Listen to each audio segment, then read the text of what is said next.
today we are going to do things slightly different from the start. Um, because we now have videos up on YouTube, we did not record episode one, so we have no episode one on YouTube. So for the first hour to hour and a half of this, maybe shorter, maybe longer, depending on how much people chitty chat, we are going to recap the major events of episode one and our characters' feelings about those events.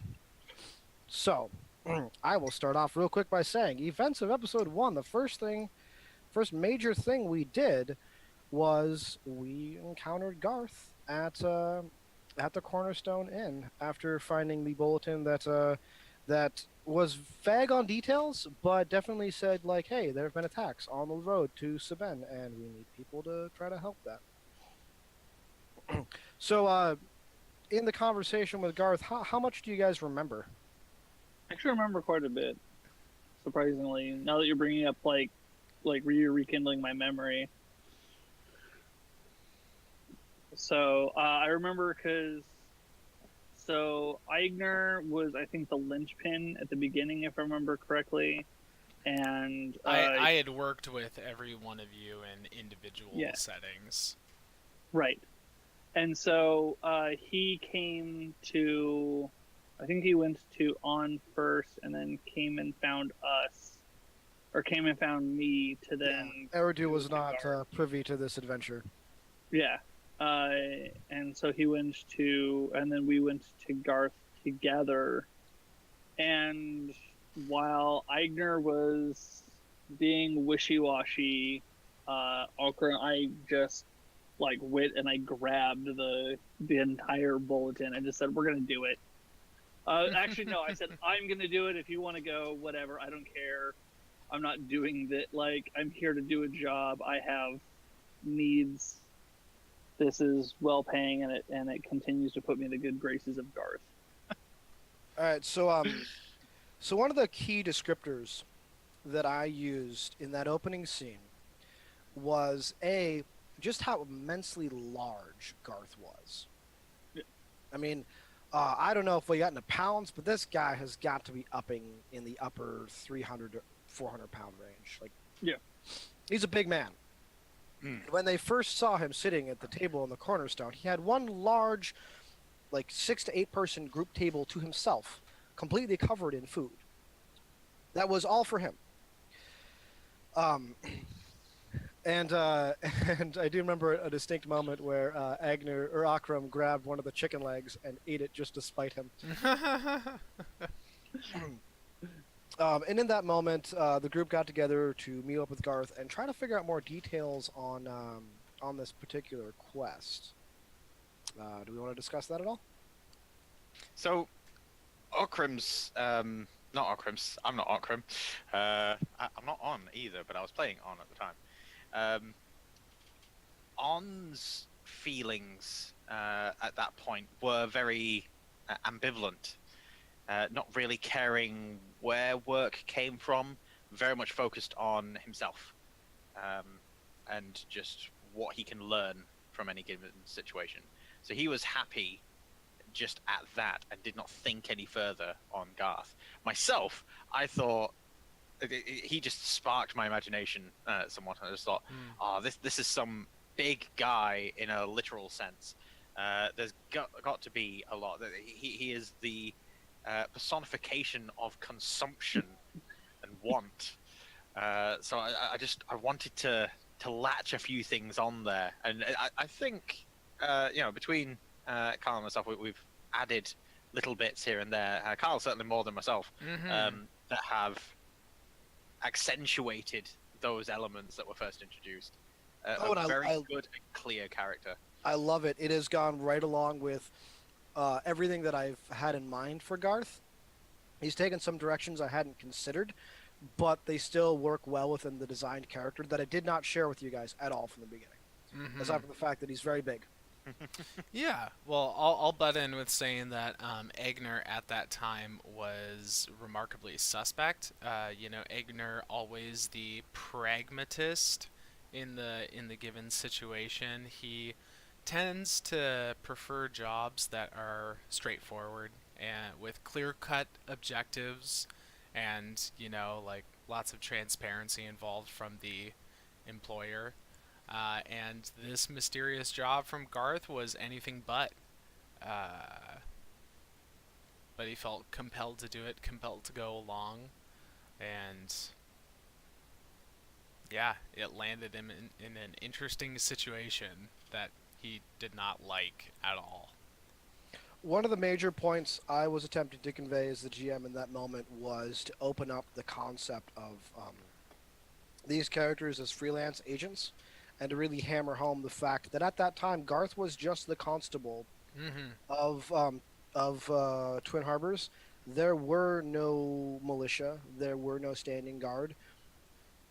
Twin Harbors at the moment was struggling to maintain a high level of neutrality between the two kingdoms that it found itself,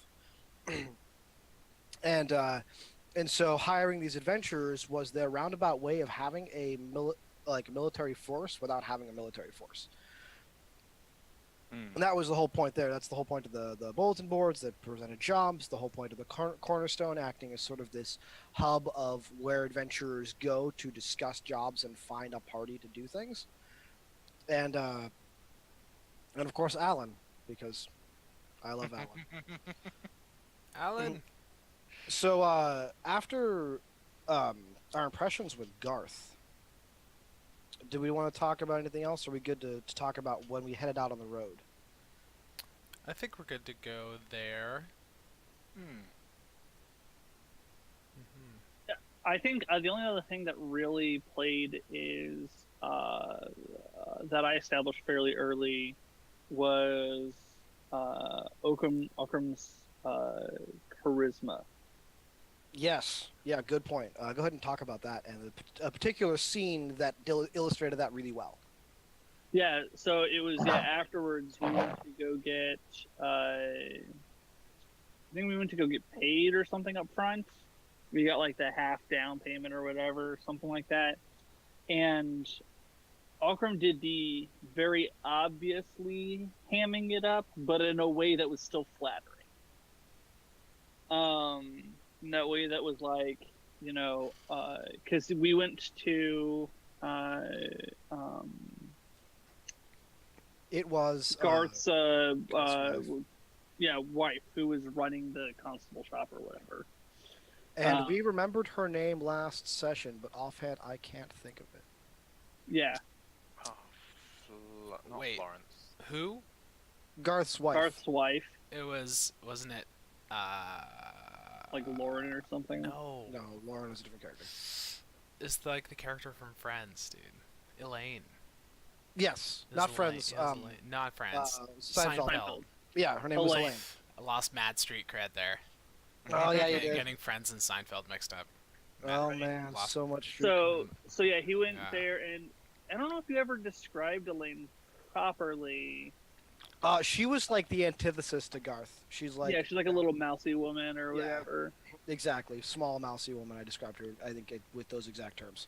Yeah, and so yeah, I definitely like Ockram just hammed it up and did it in that way where it was like, this is clearly work flirting, but I'm still gonna make you feel really good, about your day kind of thing, and really established Ockram's ability to find those right, I guess positive pressure points is a way to say it. I don't want to say it any other way because then we can get gross really quickly. Essentially, okay, since Kyle's got that face, essentially the emotional G-spot. I don't know. Yeah, we got. I was you. like, where are you going, dude? I have no Yeah, the idea. emotional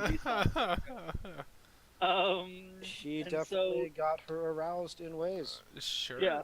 So, and like I said, the way that, so it was really cool. So she gave him like a little extra money for the down payment. I think it was like just one extra gold. That's,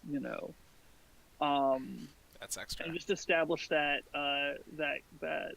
character ability to really consider connections and to think about the grander scheme than just the immediate moment. For sure. Yeah, and it went into effect throughout the rest of the episode. Yeah. And it was very important to Akram's character. Actually, a big reason why I wanted to do this recap as a group is because this episode really helped to define Akram in a lot of ways that I Mhm. feel like without it, I wouldn't have been able to do it justice on my own. Yeah. So, following that and getting our down payment, the group began to travel along the road, and were instructed to meet someone named Lauren, or at least to meet like someone along the road. And I had called them either like the road guard or something. Trail guard. Trail guard. That's it. They were the trail guard. So the trail guard. There's my notes. They man the roads essentially between city states, but specifically this was the road between Twin Harbors and Sabin, and or Sabin, however you want to say that. Satan. There it is. Oh, Satan. that's 'Cause what it it was was. It was. Distinctly close to Satan. I remember that whole Satan. Okay, so yeah, and you guys did make contact with Lauren, and this is where On kind of came into shine. And we can go into, if you want to, Drew, both your on the road interactions with Lauren, and then how that worked its way out in the city of Satan. I am struggling to recall because it was so long ago. I do recall, for some reason, I decided that On was jealous of Okrim or trying to emulate Okrim. I think it was more trying to emulate Okrim and flirt with Lauren, which then later, when encountering her again, started developing into a genuine, actually, yes, I've got feelings, rather than just going through the motions of trying to be an emotional person. Yeah, now that I'm talking about it, I'm remembering more and more. Yeah, that was definitely the thing that was motivating On, was at first just, Okrim, he flirted with Elaine. Yeah, this is what we do. Hello, Lauren, I'm now going to flirt with you. This is the thing that we do. I might be jumping the story a little bit here. I'm not sure, but there was definitely a moment when they were at camp where you had a one-on-one minute with Lauren, where she pulled you aside and she was talking to you about the kobolds, and she was like kind of using very just like subtle language, and you just weren't putting it together, or On just wasn't putting it together. And she was just talking Could about be the both. idea of. You're talking about the idea of like, so what did you come across on the road? Like, and they were goblins, right? You came across a band of goblins along the road. Yeah, because there was throughout this episode, it kind of became clear that the Trail Guard were complicit in some sort of cover-up that we never quite cottoned on to, or got the clear rundown of. But yes, On, I remember being quite obtuse when it came to that in the first instance. He was not quite getting it, and I think later on, I can't recall. Did On just assume that she was mistaken and tried to like save her feelings or something, and just went along with it for that reason? I believe that was his interpretation. Yeah. Yes, I think that might have been it. Man, I wish I'd kept better notes. Like, most of my notes are probably notes that On would have taken, to be fair. They are just very factual. Like, I've got kobolds appear and attack the caravan. You're so good at getting into character. I love it. You know? So the original meeting along with the road at the Trail Guard was more just another info dump of kobolds attacking caravan. They're not taking a lot. I remember On got super into the fact that they were taking silverware and spoons and cutlery, and then of course another reason to bring this up. I don't remember if this happened in Twin Harbors or in Satan, but On purchasing the pot or the That was cauldron. in It was Seder. Satan. Okay, Yeah. yeah. So let's move So- on to Satan then, since the original trip to Satan was pretty uneventful. So upon reaching Satan, as my notes say, we make inquiries and work out that either dragon eggs or metal pots are what is being targeted. Sorry, metal/pots. We get ambushed with Drake and kobolds being the culprits, although the kobolds don't have goggles like the previous group did. That was a good point that I had brought up in the original attack. Is that the daytime attack, the kobolds were wearing goggles, and in the nighttime attack, which happened after Satan, they were not. I've probably just pieced that together. Sunlight sensitivity of some kind. That was the intention. Yeah. Yeah, On never put that together. That's okay. Neither did you as a player. So. Yeah, exactly. And None then of us did, in Satan there was some distinct alchemy things happening there that played into more of his character building as a like as a negotiator. yeah, exactly. If you remember those details, go ahead and go for it. If you need a reminder, I have them here. No, so I went around because I guess a little bit of backstory. Akram's backstory was he was on the ship, the Tranquility, and his job on the ship was essentially to be the negotiator. He had contacts because he was a noble, so he had contacts with the upper echelons, and he was good at negotiating. So he was very much so tended to be the face of the ship. And so he got very good at that. And so whenever it came time, he said, "Okay, the best way of approaching this is to work with people." And so he found went to the caravan, one of the big caravan companies, and he negotiated a deal where he got basilisk eggs, if I remember correctly. Yeah. To Yes, it did. to act as whatchamacallit, dragon eggs, to see if they would steal the dragon eggs. Right. Per On's notes, either Yeah, basilisk egg or dragon eggs or pots/metal. right. Slash shiny things. And so so what he did is, and he established a caravan, and we put in a number of assorted goods to see what they would go after, Including a specifically purchased iron pot. Yeah, Yes. specifically purchased iron pots. So part of the funny story on the pot and why we made such a big deal of it is because I think this was dealing with like the economy where it's like, I don't know what things cost, 5 gold for the pot. Which I think a pot in the player's handbook runs at something like 1 copper. So No, it's 25 gold. Was yes, It's it is 25 gold. was that what it was? I thought he was overcharged for it. No, you Oh, undercharged. undercharged. crap Okay. out of them. All right. Cool. Yes. Cool. I 'Cause believe I iron pot remember costs- overpaying either way, but I overpaid what was asked of me, but I think I was undercharged based on what the player's handbook Right. says. And this Yeah, because was he was trying to negotiate, be like Okram and negotiate.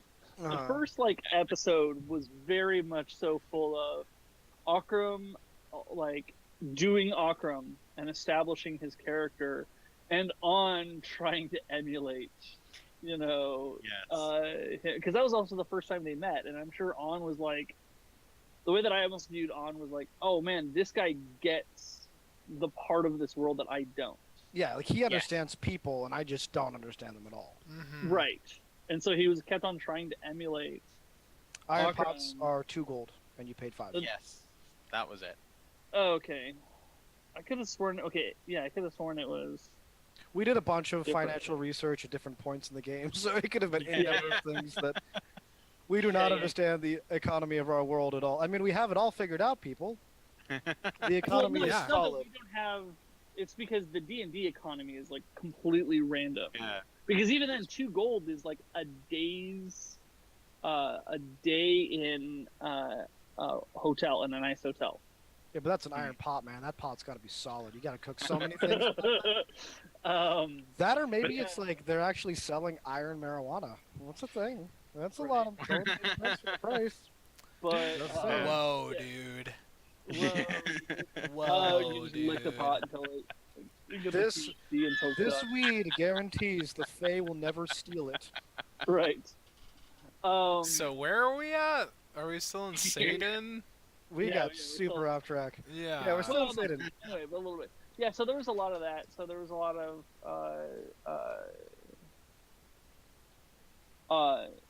Akram doing his thing and on kind of finding a way of There was a lot of emulating. Akram doing Akram and On doing Akram. yeah, but like 50% of Akram. Now, But I Kyle, love do the way you? that established their dynamic between each other. Yeah. Oh yeah. And do you remember what Agner had going on in Satan? If there was anything specific there? I don't think he really did have anything specific. Maybe he went shopping for like a healing potion or something, and that was the most exciting thing. No, the most significant stuff happened for him, like when they went out and met the goblins. Yeah. You know. Yeah, he was just Sully. Hmm. So I feel was very well portrayed even during that because it cemented the whole I am here, no nonsense. I'm here to do the job. Hmm. I'm Right. going to be doing the job. I have no idea what the job is, but I'm here to do the job. and at that point, Satan was really kind of a sidetrack, Mhm. because it was information gathering is all they were doing there. So at that point, when you had the fighter who just like point me at something and I'll kill it, he's like, I'm not going to do anything here. I don't know what to find out. While in Sedan, some of the most important contacts were made, and another one of those moments of Akram flirting with somebody. If you remember. Oh that. yeah, that's right. Yeah, that's right.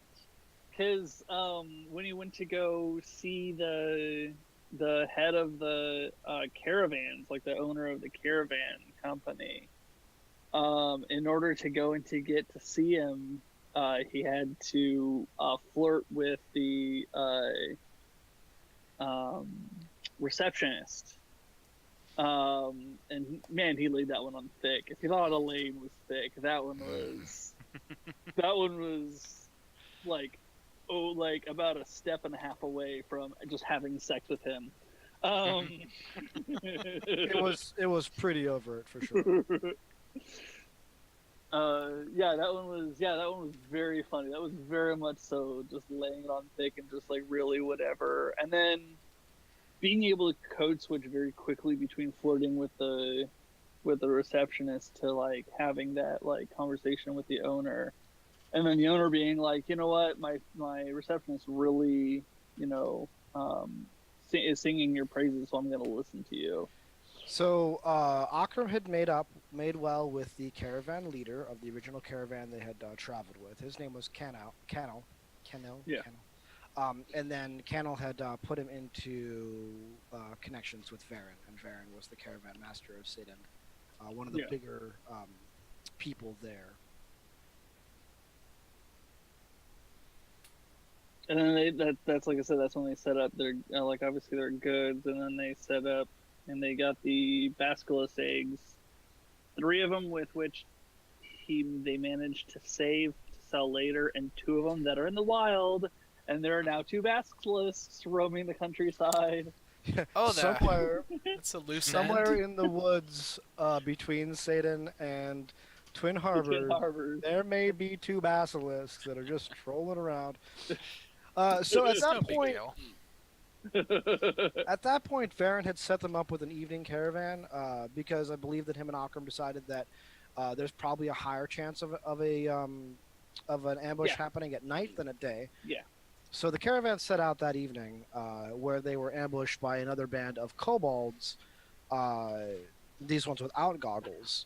And the kobolds, one specific thing they did quite often is that they used alchemist fire to light the. There it is. That's to light a the, basilisk. Just so you know, there's 2 of those between Satan and Twin Harbor. Okay, There are I'm sorry. also another 3 of those that you have sold into the world somewhere. Correct. Okay. Just a point. So But those will probably end up going towards like that kind basilisk omelets. of thing. Self-roll, like those are kind of things that like are super expensive. So they like tend to go to like nobility and what stuff. Like you're Yeah. not like they're not like being sold to like Uh-huh. some dude in a bar. Like those So, are Yeah. like, Well, Is Well, either going to be black part of a market. menagerie or making an omelette, but I don't like basilisk omelets. They're a bit too rock hard. word. right. Well, Yeah, no, I they're think- probably a part of a menagerie. yeah, we'll Frankly. cover that if it ever comes up. Let's get back to whatever Asa was saying Yeah, before I exactly. so rudely interrupted him. It was something about kobolds. Something about kobolds attacking. Another thing that I described with the kobolds is I had given them chromatic dragon colors. They weren't all just like the muddy brown red. Yeah. That was a descriptor that I thought was important. As you guys fought these kobolds, and as kobolds tend to do, they broke ranks and ran, and you chased them through the woods and kind of found your way closer to their hideout, which was on a bit of a I guess cliff edge or raised area that there's a waterfall and it was foresty, and they'd put up a lot of traps between or around where their home was at. And there's a whole lot of just, standing in the woods, trying to find traps, trying to avoid patrols. Lauren meeting up with you guys when you were camping because you needed someone who could stealth you through anything. Because God forbid, this party, oh my God. So this was before Eridu, who's the only character in our group at the time, and before Alton, who actually had like dexterity. You've got On, who I think has a dexterity of 8, and Akram, who had a medium dexterity. It was a 10 or a 12. It was in there somewhere. And Agner, who I think also dumped dexterity because he's a fighter. 8. This party could not sneak their way through anything. I also had disadvantage on stealth checks due to my heavy 'Cause, armor. It was great kid fun. So there was probably some fun shenanigans with traps. Nothing that really stood out to me. There was a lot of fun stuff with the pot and like hiding the pot and the basilisk eggs in the wild and having to come back for it later. Because I kept on insisting on the importance of the pot and the eggs, Right. purely for selfish reasons, and so he just kept on buying into it, and he held on to that pot for dear life. Yes, he did. Lauren had helped us out with the kobold/goblin caravan as well. Mysterious arrows flew out of the trees and Right. killed some of them for us. And we only later found out when we met up with Lauren that that was her. That's true. I had forgotten which, about that detail. Which On was very grateful for. And I remember at the time like struggling to express thanks in a way that only On could. So then we reach these this cliff face with caves. Yeah, thank you. Good thinking, Asa. With caves all along the side of it, in different layers up this cliff face, and the waterfall was a big part too. And how did the adventurers decide to subvert the majority of this combat? Also, what is a major thing that happened that changed Akram's perspective of the whole situation? Oh yeah, this is when, and he didn't find out about it obviously until later, but this is when he was, I don't think he necessarily bloodthirsty per se. His perspective of these kobolds was, they're attacking us. We can't give them the opportunity to give a leg up because we are vastly outnumbered. So he used message to mess with their minds and start sending them these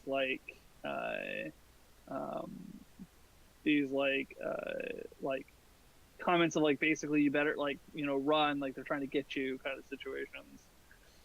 And then he just kind of burst in and just like killed people.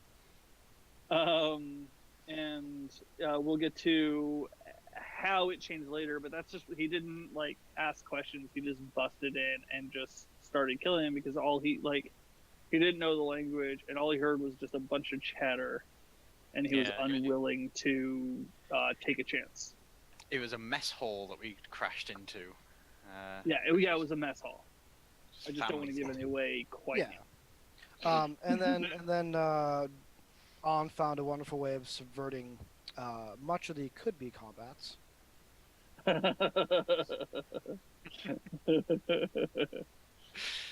Yeah, I'm trying to remember that there were lots of traps in the woods. Did we set some of those up? Oh, we did. Yeah, a backtrack. there was some wood, like catching the woods on fire that happened, and there was some Oh, yeah. setting like moving some of the bear trap style traps, and getting some kobolds stuck in their own little like pits, their Yeah. drop pits and whatnot. Definitely using a lot of the kobold traps against them. That happened. Um, Mm. I forgot about that. That was clever. Yeah. But then when we got up to, so we went. That was one of the lower caves, wasn't it, where we bust in, and then Yeah. we did have to climb up the side. Specifically, Akram used No, is it on- shaping? So Unused. Mold Oh, earth. Arkham Yes. has no spells like that. Right. Yes, that was it. Because I'd been using that to like quickly create like little 5-foot pit traps that weren't hurting anybody, but like making them Yeah, below you made stairs to climb up the up the side. Yeah. Yeah. the side. Because it was a mountain, what wasn't it, that the caves were in? So there was like Yeah. cliff edges that we were like able to see this mountain in the trees. Yeah. Like Well, we it was more specifically a cliff, not an actual mountain. Oh, was Yeah. it Cliff Mountain? Okay. Yeah, yeah. But, Just I mean, just for rocky, like region area, yeah, it was a rockier, hillier region with more cliffs and stuff. Yeah. So, shaping Earth to make the stairway up the side of this cliff face, which miraculously had been gone unnoticed by the rest of the kobolds because they were too busy dealing with the fact that you lit the wood on fire. Now, I don't remember exactly at which point Akram turned green, but if Blue. it wasn't blue, if On. it wasn't on, I keep. I'm sorry. I'm so glad that Alton now has an A instead of an. Oh. The only time we was- got to worry about the same. Vaccine effect. Yeah. Yeah, it was before this. It was when we were camping and Lauren snuck up to us while I think I was on watch or something. One of us was on watch. I'd just been poisoned by something as well. Oh, that's right. Yeah, you've been like poisoned. snake. Oh, dude, that was a. Okay, so what did you do? You got bit by a snake, I think. Yeah. Yeah, I think it was while I was on watch, and I just didn't tell anyone. Yeah. Because that's a great idea. Yeah. Well, that's the thing that we were doing a lot of the first episode was I don't really know you guys, so because even with Eigner, it was like we've only worked each other kind of in like the periphery, just like we weren't a party yet, and so it was like a lot of like I don't know you, I don't trust you well enough to come out and like share. So there was a Yeah, lot. But Lauren No, definitely let On have it about the whole not telling someone when you're bit by a poisonous snake. Yeah. How that's a bad thing. But she was able to. She was able to change his disadvantage on skill checks into just a -2 to hit points, which took his lofty 6 hit points down to 4. Yep. It's a Yeah. warrior. And yeah, that leads into Egner's struggles. Had and it admittedly it wasn't revealed in the in those sessions because I was still kind of like really putting details together about Egner's backstory. But essentially, Egner used to be a paladin and had the ability to heal, had the ability to actually summon divine power and like be a safeguard to his friends or whatever, but now he doesn't have that ability anymore. So he was doing everything he could to protect super fragile On, and then On kept like just getting hit with the worst possible things and kept like dropping down to 0 hit points, and yeah, and then the added thing of like what eventually we kind of put together about the kobolds that we were killing were like, these are not militaristic kobolds, Yeah. like Throughout most of that, you guys were getting hit by rocks they were throwing at you. so yeah. Well, and I guess the cat's out of the bag on that one. Yeah. I recall now the order of things. I was bitten by a snake. We were camping. We then went into the woods, and it was during one of the fights when we were trying to lure kobolds into the traps, and it was a combat. that's when I turned blue because it was a Mm. wild magic surge on one of the spells I was casting. That's right. Yes. So, moving on from there, you guys made it up to the waterfall where you found the hidden room.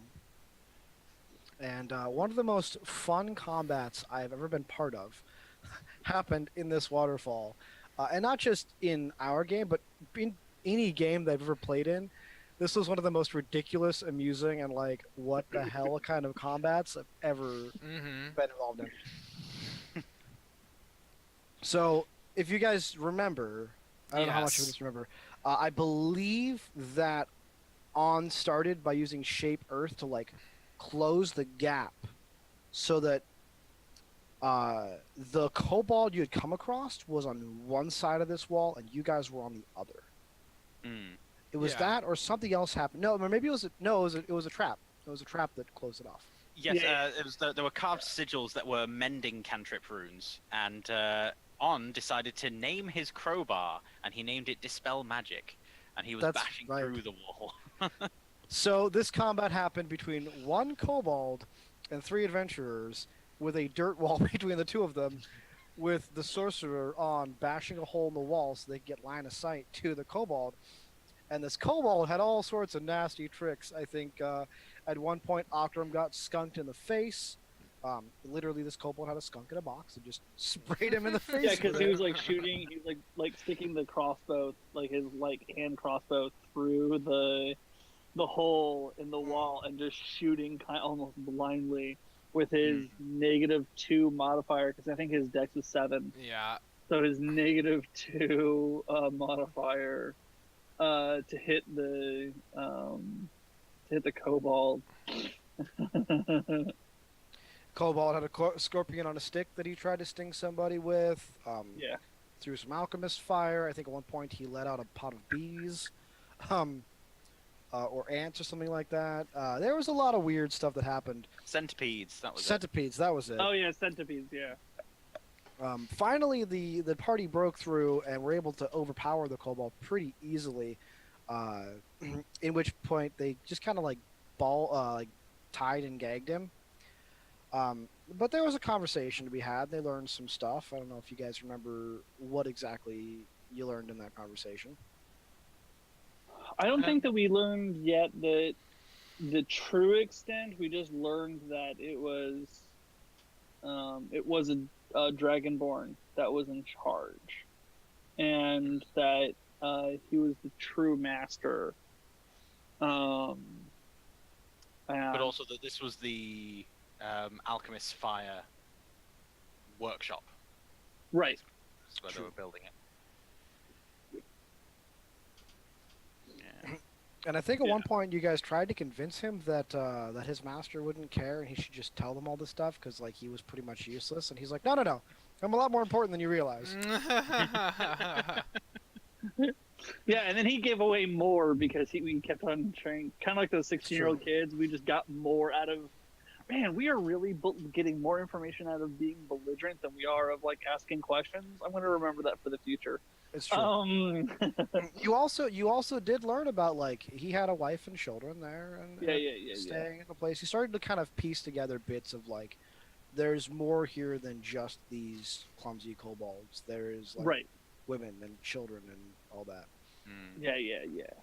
And Yeah, that's so one of the bigger climactic moments, and I'll set the scene and I'll let you guys talk about your characters, was heading from there into like this kind of the meeting space where there was some 50 kobolds, or maybe it was less than that, but probably less than that. There's a group of kobolds plus this white dragonborn, thank you, who was essentially giving this big speech to try to calm everybody down. But it happening in Draconic, the players, all they saw was a bunch of rowdy kobolds and this dragonborn up there just growling at them. And I don't know if you guys remember how the scene went from there, but I'm going to let you guys do your best to explain what you did. Let's see. We started by trying to make a plan. We were making this like huge, elaborate plan, Aigner and Akram, because Aigner being the military man and Akram having some experience on the Tranquility with like military, with combat, not military, but combat endeavors. They were kind of like Akram was kind of helping support Eigner's ideas and like fleshing them out to be to create this plan to like take care of all of it. And then that all changed instantaneously. We had like a 20-minute conversation, and that changed when Lauren got shown up.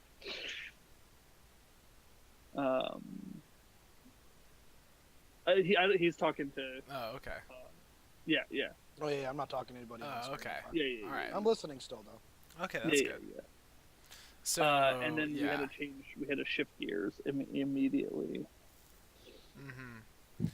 Yeah, I can't remember exactly what went down, but I remember that. I mean, we ended up talking to the guy, right? Yeah, it was. So I had to go. We had to go from war to diplomacy instantaneously, and so I came out like using my noble, like mustering as much my noble upbringing as I could, and just to essentially disorient and intimidate them into complying with my big broody compatriots in About order to On was yeah so talking about On. We convinced On to stay where he was at because there was 0% chances he was going to survive the fight. Do you want to hear the notes I took for On's perspective on this thing? Okay, go ahead. Yes, we do. Yeah. I am blue and poisoned. End of notes. Wow. Oh, On. Wow.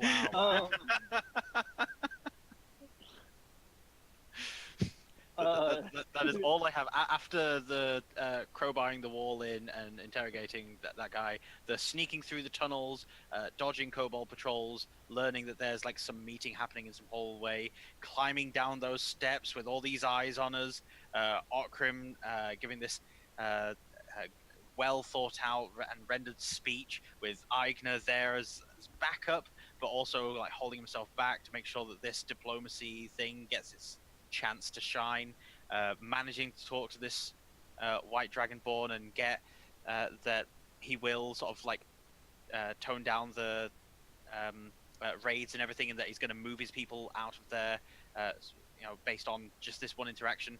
All of that amazing stuff. On was just at the top of the stairs, did not care. And that is the thing that you brought up. I forgot that he did have that big speech, and I think that's and did have that diplomacy, and I think that's one of the things that has really established Akram's character. That led to his compassion, and that led to his like speeches, and the fact that he was willing to, on a dime, turn around and go from these guys are the bad guys that need to be defeated to compassion for the situation, and that really played in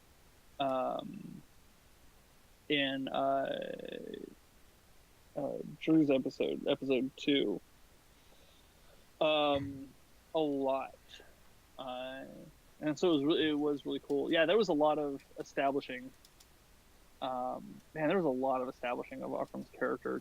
You've opened the window to, I think, the last thing I want to touch on before we take a quick break and then come back and then start with the actual 4th episode, and that is, like, what do you think your characters' perspectives were like at the beginning of the episode, at the end of the episode? How do they change throughout, and how did this episode help to define them moving forward?